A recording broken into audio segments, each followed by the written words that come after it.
I mean, these guys are on another level. Yeah, that shows he's got heart. You know.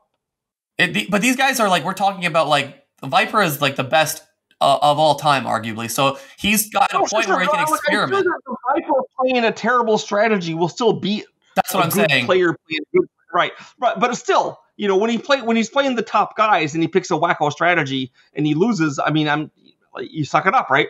But I respect the Viper. The Viper, the fast guy. I'm like. I guess I kind of want to sit back and admire him from a distance, but I don't think I'd want to hang with him. Really? You know, I wouldn't mind hanging out with the Viper, you know. Well, he's like he'd only have one thing he'd ever talk about. Right. Well, right. You know, he's got a bee in his bonnet about something. It's like when I'm talking to a guy who's upset about some balance. Like there's this one guy that constantly he stopped lately, but he used to go into all my comment things and accuse me of ruining Age of Empires 1 because I introduced chariots. Oh my God, let it go, my guy. It's been 30 years. What are you doing? He's so mad. So I actually sort of called him out. I didn't give his name, but I said, this guy annoys me because right? And I said, but my response to him when he says, you ruined Age of Empires by introducing the chariot. And I said, oh, too bad. That's why it sold so poorly, I guess, you know, and just like blew it off. But so I wouldn't want to sit down for dinner with that guy because he just go on and on about how the chariots ruined the game. I understand now where you're coming from. Viper, you know, I think it'd be fun. I think it'd be fun to talk to, except that he, I guess, is Norwegian. So, Viper, if you're in Madrid next month, if you're in Madrid next month, all the Norwegians I've spoken with spoke perfect English. Maybe that's because the only Norwegians that would talk to me were already speaking. No, he speaks perfect English. Another question. They all learned it in school, right? Of course. It's like, Germans are the same way. I was once in a car ride with a German, and he started off, we were talking, and we talked for like half an hour. He's driving me somewhere. And then he said, I'm so sorry, my English is super bad. I can barely do it. I said, dude, we just had a conversation. Right. You're fluent. You know, I wish my German was that bad, you know? Right. But... they do that a lot. Germans do that a lot, I've noticed as well. Oh, I'm sorry, I don't speak English. But like, it's literally fluent. Like, it's perfect. But they literally speak English. Yeah, whereas the Japanese don't speak English, and they don't speak English. You know, the Japanese are terrible. I think it's because the Japanese educational system is memorization largely, which is not a good way to learn a language. Yeah, no, it's not. No. Okay, sorry. Go on to the next question. This next question.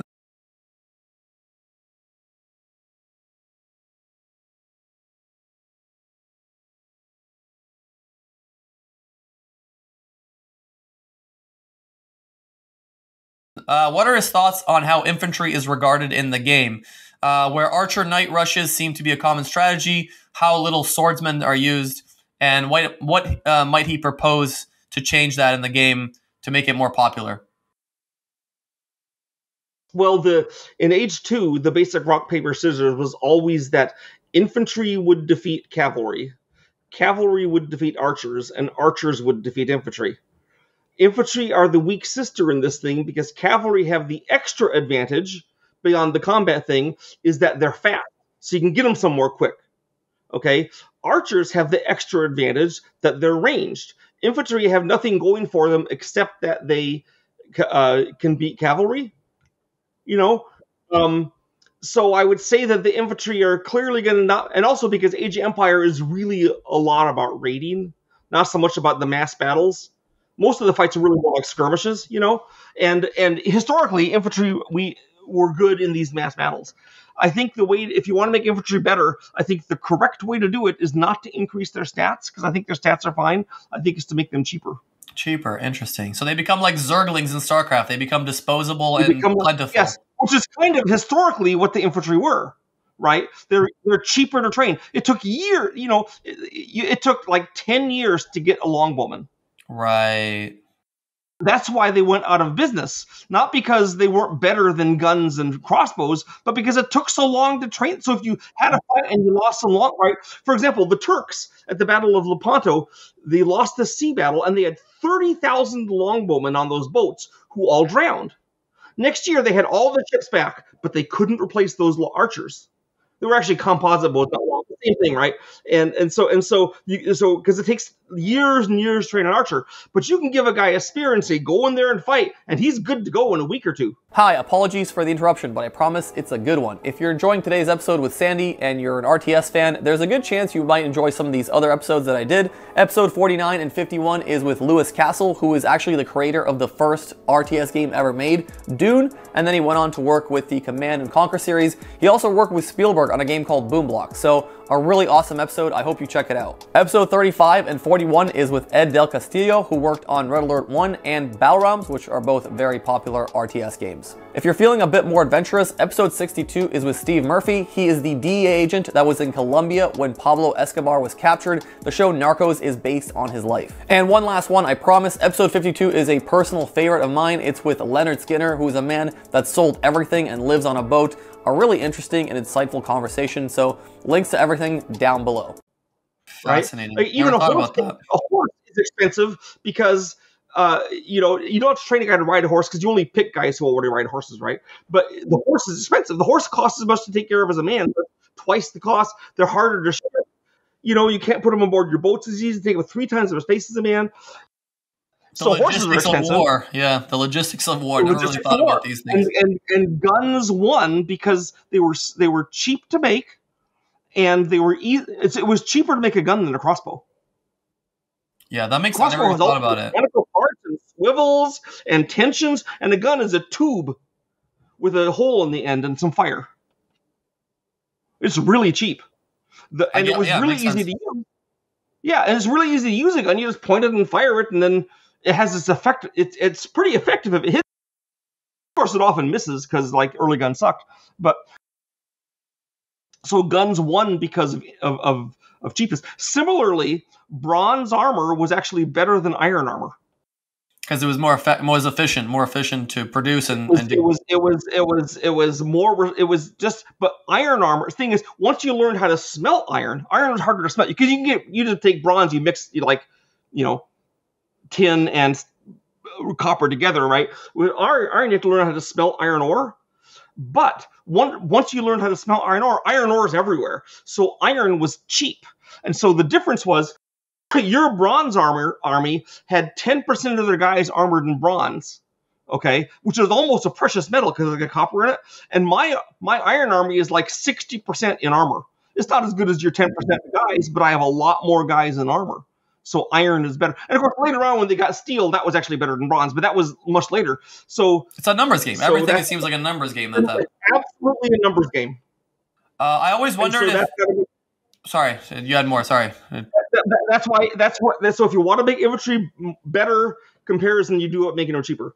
Gotcha. All right, one more, and then I gotta get going. Specifically about the early Archer Knight Rush, what I would do is I would make them cheaper in that age. You would make infantry cheaper in that age to protect against a knight archer rush? No. To make it look, how cheap would infantry have to be before you use it instead of archers and knights? I see what you're saying. Okay, right. I gotcha. All right. Well, the devs. I mean, if the devs aren't listening to this episode, there's some level where you'd rather send in the infantry, right? Yeah, you have to find that balancing act, right? Maybe one way of doing it without totally destroying the balance would be saying that the first 20 infantry you make are free, and after that they cost the normal amount. Right. So yeah. Mm-hmm. Interesting. That's the thing I would try if I was still balancing the game. If I wanted to make infantry better. Well, infantry has not been well balanced for years. Make that first 20 infantry, because that's good. And then every attack, and then of course more. Then once you've already got infantry and you've started buying infantry upgrades, then you're kind of caught in the trap of I have to keep making infantry. Yeah, I understand. All right, last question. I got to get going, unfortunately. So I always wondered if mechanics like optimized build orders, pushing deers, luring boars, laming were intendedly designed advanced mechanics. They were not designed in advanced mechanics. What happened is our goal was we tried to make a realistic, interesting world and then saw what stuff came from that. But all those things are basic enough that even we at Ensemble Studios figured them out. You figured out luring boars and pushing deer, stuff like that? Well, not everything that people do nowadays, but we stole each other's sheep, that kind of thing, and we'd lure boars, so we worked that out. But we didn't go in doing that. We went in there initially just saying, hey, let's have a wild boar that gives you a lot of food, but he's dangerous. You can't get him right at the start. Right. Yeah, right. And so and then we said, let's give everyone a scout so they can scout the map. Well, we didn't initially think that the scout would be stealing sheep, but of course he does, right?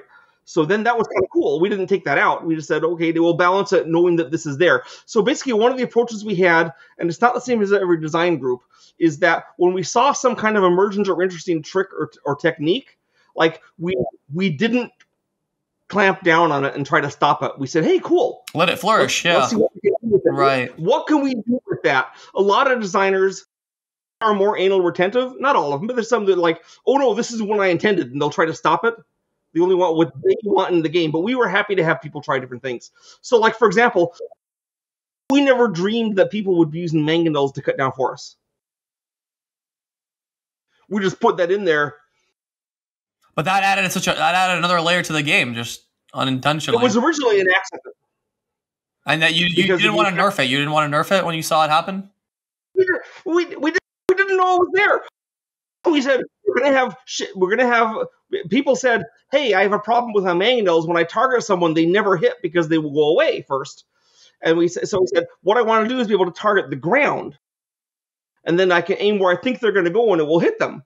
We said, that's a cool ability. So we programmed it in. What we didn't realize is that if you're targeting the ground, it changes what you're able to hit with your shells. Wow. That's cool. You can hit trees. Yeah. And then it took us a month to realize that we were able to cut down forests. And then we said, hey, let's keep it in. That's cool. I really like keeping it because it messed up those damn Black Forest maps.